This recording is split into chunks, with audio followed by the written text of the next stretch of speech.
മാറിയെന്ന് പറഞ്ഞാലും പഴമയെയും പഴമ ബാക്കി വച്ച ചില ഏടുകളെയും ഇന്നും ആസ്വദിക്കുന്നവരും ഇഷ്ടപ്പെടുന്നവരുമുണ്ട്.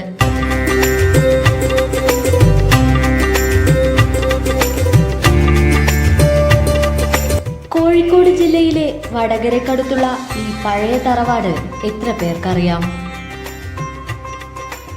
വടകരയിൽ നിന്നും 8 കിലോമീറ്റർ അകലെ തോടന്നൂർ എന്ന സ്ഥലത്താണ് ഈ 250ഓളം വർഷങ്ങൾ പഴക്കമുള്ള തറവാട് സ്ഥിതി ചെയ്യുന്നത്. തിരുവള്ളൂരിലേക്ക് പോകുന്ന വഴി തോടന്നൂർ ടൗണിനടുത്തായി റോഡിന് വലതുവശത്താണ് പഴമയുടെ തനിമ വിളിച്ചോതുന്ന ഈ കൂറ്റൻ വീടുള്ളത്. വലിയ മുറ്റവും തൂണുകൾ നിറഞ്ഞ വരാന്തയുമുള്ള ഈ തറവാടിന് 2 പൂമുഖങ്ങളാണുള്ളത്. മരത്തടികൾ കൊണ്ട് തീർത്ത മേൽക്കൂരയും തൂണുകളുമെല്ലാം പഴമയുടെ സൗന്ദര്യം വരച്ചു കാട്ടുന്നു. ചുമർചിത്രങ്ങളും നടുത്തളവും ഈ വീടിന് ഭംഗി കൂട്ടുന്നു.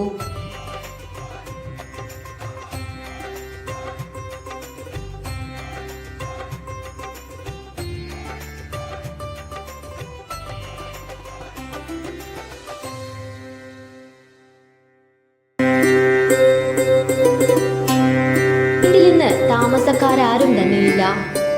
ഫോട്ടോ എടുക്കാനും വീഡിയോ എടുക്കാനുമായി ഇവിടേക്ക് എത്തുന്ന പലരും ഇവിടെ നാശനഷ്ടങ്ങൾ വരുത്താറുണ്ടെന്നാണ് നാട്ടുകാർ പറയുന്നത്.